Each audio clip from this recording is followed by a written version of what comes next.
Hey everyone, I'm back again, and as always, so grateful to have you guys tuning in, and I hope that you find immense value in what I want to share with you guys today, because ultimately today's message is one that has been really a bit of a challenge for me over these past few days. I had a bit of an unprecedented conflict come up in my life, and basically from that it's kind of left me in this kind of place where I was like really had to work some things out on my own, and then get myself to a place where I could communicate with people that I absolutely know have my best interests at heart and all the rest of it. So it was easy to kind of dive into that world with them. But basically, it brought me to today's message, which is to swap your contempt for compassion if you want to be heard. Okay, and what I'm talking about today is really our conflicts in relationships. Now, this doesn't have to be an intimate relationship. This can be a friendship. This can be a family relationship. This can be a business or partnership, or maybe you've got a coach. Maybe you've got somebody in your life who's somebody who you learn from. Whoever the person is, doesn't really matter who it is. In all relationship dynamics, this is going to be really, really helpful for you guys. And I'm going to be talking about contempt as I know it to be. Basically the definition of contempt is that feeling that a person or a thing is worthless or beneath consideration. So when we treat somebody with contempt, what we're really doing is we're making them feel worthless, right? We're attempting to, that's our perception, that's our feeling towards that person, is that we treat them with contempt because we think that they're beneath us, all right? Now, John Gottman, a phenomenal relationship expert, he actually has done a lot of scientific studies on contempt and what he would call the 4 horsemen that can break down our relationships dynamics. And basically what he found was the number one determining factor to determine whether a relationship was going to end in divorce was actually this concept of whether there was contempt in the relationship dynamic or not. And when there was contempt, he could pretty much just hands down guarantee that that relationship was going to end in divorce in a period of time. And it doesn't have to be in an intimate relationship to have contempt be immensely damaging to the dynamic. When anytime we treat another person as if they are below us, that they're not worthy of us even to listen to them, whatever it is, we have a major breakdown in the relationship. And another amazing contribution that Dr. John Gottman has brought to the table in our relationship dynamics is this concept around having 5 positives to every 1 negative in our relationships. And so basically what we need to do when we run into some sort of conflict with another human being, which inevitably we're going to do, right? Because you're an individual, I'm an individual, we each see the world in different ways. No matter how much we might love each other, we're going to have a differing opinion on things. And we want that. In fact, we actually want to encourage that, because if 2 of us are the same, one of us isn't necessary, right? We want to be open-minded people who want to learn from the world around us and encourage each other's differences so that we can grow and evolve and not just project our model of the world onto everybody around us, right? That's going to be a bit of a boring world. You might be right, but you'll be bored, right? And so basically when we can understand and just know that conflict is inevitable, doesn't matter the degree or level of love that you have for somebody, there's going to be differing opinions, okay? When we can just understand that as the foundation. Next, what we want to do is we want to realize that there's always more than one truth, right? There's going to be my truth, there's going to be your truth, and if we just have this mentality of only one truth being right, we just dig ourselves a grave in our relationships, right? It's a never-ending battle. But if we can understand that, okay, I'm always going to have my truth and my version of events, that other person, you're going to always have your own model of events and version of the truth, and that's going to be true for you. When we can secondly understand and accept that, right? That's the next part of the layer on the foundation. Then what we want to do is we want to realize that if there's no person's truth that is better than another person's, that that we can come to this equal playing field where nobody's going to be treated with contempt. Nobody's worthless and nobody's beneath another person. And if we bring into the mix also that there's always going to be different sides of the story, right? That we have an end game in mind, that the ultimate vision for what we're using this conflict for is to actually enhance our connection, to understand one another better so that we can go about creating something bigger together, rather than me trying to be right and make you wrong, right? Or treat you with contempt, make you feel worthless, push you into a sea of fear that you're probably already in as a human being, just trying to make it in this world, right? So we need to have that kind of mentality of equality in our dynamic, realizing there's two truths here. If there's two people, two truths. If there's somebody else watching, there's a third truth, right? There's always different perspectives going on. And if we know that the purpose of our relationship dynamic isn't to disconnect by trying to create somebody who's right and wrong, or push somebody down in their self-esteem, what we're really trying to do is understand each other, understand the world through each other's eyes so that we can grow and evolve and be more expanded as individuals, and actually build deeper connection and trust and safety in our relationship dynamics. Then what we want to do is we want to swap our contempt for compassion. Now, how do we do that? When we're in a conflict, when we feel so misunderstood, where we just want that person to wake up and understand what's going on for us.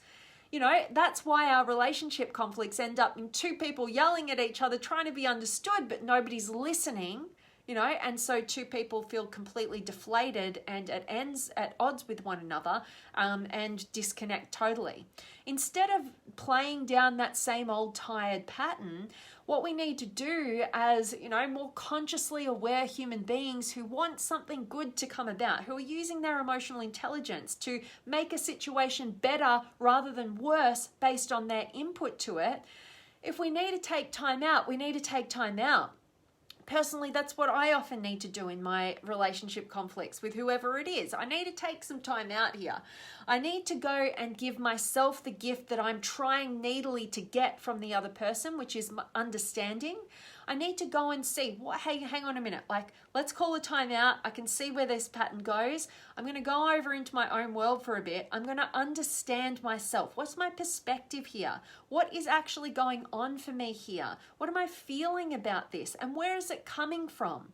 And is there somewhere in the past that this is triggering from? What is it? Give myself that understanding and that compassion, so that by doing so, I can come back to that dynamic, and I'm not busily trying to get understood and talk over somebody and, be, making a situation worse rather than better. From that place, what I can do is I can actually go, you know what? I understand myself. Let me come into it and hear this other person with compassion rather than contempt.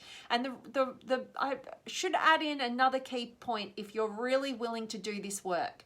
Once you've understood yourself, you've taken that time out, you've understood yourself, you've given yourself that time to understand your own perspective, what I oftentimes do is I shift perspectives in that moment as well. I go, all right, now I understand myself. Let me put myself in the shoes of this other person. What is their perspective? Not through my eyes, through theirs. What's going on in their world? How are they seeing this situation? And give them that understanding from your own perspective shifting. And then when you come back into that dynamic, you can really hear that person out. You can give them what they need, that understanding. And then what you're able to do is communicate openly without charge and without contempt your version of events, your truth, with compassion and understanding, with the vision of making your relationship even better because of this challenging conflict, right? And so that's how we want to be navigating our relationships on a whole new plane. We're all human. We're all going to have bad days. We're all going to fly off the handle. We're all going to operate in ways that we're less than proud of. But what are you going to do so that you don't make that the majority of your conflicts? What are you going to do? And, you know, if you're anything like me, a simple worded apology, when challenges have occurred and you don't feel safe with another person, a simple worded apology can help. But what's way better than words is your changed behavior. You know, anybody can say sorry. You know, anybody can say, oh yeah, I was angry, so sorry about how I operated. No, how are you going to change your behavior moving forward so that we can actually create a great relationship where we don't just fall back on our words of apologies, but we actually use every single conflict and challenge as a vehicle for growth and development, and so that we can actually know that every challenge we experience, we become better for it, we become more connected for it, and we grow and evolve in our understanding of one another for it as well. All right, when you're able to do that, you will start to master, you know, the art of relationships, you know, to know that you've got to lay that foundation first, take away your expectations of what a person should be and stop trying to be right. Know that there's always more than one truth involved in a situation, and have a vision for your relationship dynamic, no matter what playing field that is, no matter what area of life that is actually moving you forward into growth, and it's actually pulling you through the challenges rather than this right and wrong, attached expectations, neediness, unspoken truths that just kind of bubble up under the surface and explode like you've been trying to hold a beach ball underwater and you can't any longer. You know, all of those holding backs are detrimental to your relationship, as is contempt and too much negativity in the dynamic, as we've learnt from the incredible Dr. John Gottman. Know that for every one negative, you want 5 positives. Okay, so if that means you need to express something that might come across as a negative, make sure you deliver 5 positives to that person before that one negative. Or if you're looking at the interactions in your relationship dynamics, make sure you're having 5 to 1 positive interactions with that person to every one maybe so negative, all right? Because that is proven, you know, and I know it in my own life before there's even, you know, studies to prove it. I don't need the studies to prove it, even though they're there. Give it a go, test it out. I promise you it works, you know. And I know in a time like this, there's a lot of challenge, there's a lot of uncertainty. So conflict management is, you know, more key than ever right now. But just know that when 2 people are fighting, you know, aggressively, and nothing's moving forward, it's because both people are fighting over who has the biggest victim story. Nobody feels understood. So take a time out the moment you realize you're down that path. Go and give yourself the understanding. Go and understand your own perspective shift into the other person. Attempt to see the challenge through their eyes, their differing truth. Come back, communicate openly. Don't hold back. When you hold back, it only builds up in minuscule resentments that end up crushing the potential of any relationship. All right, so hope that this has served you. I hope that it inspires you. The next time you feel like you're feeling contemptual towards somebody, you know, where you feel like, you know, they're just beneath you or worthless and they don't get it and they just annoy you or whatever it is, realize that you're the one who's stifling potential in your life, and swap it for compassion by equaling the playing field, by stop trying to be right, start understanding and start having a grander vision for what you want your relationships to be. All right, so hope this has served you. I definitely want to check in with you guys. Have you got any questions or comments or words of wisdom that you'd like to share with our beautiful community today? I love it when you guys contribute to the conversation. And ask me any questions if you have any. But love to check in with you guys. I'm in this funny corner in my room because it's so sunny outside, which is nice in cold Melbourne. And I've just been out doing my F45 training. Whoops, sorry, I nearly lost all of you guys there. My internet connection was dying. What I was saying is I'm on day 8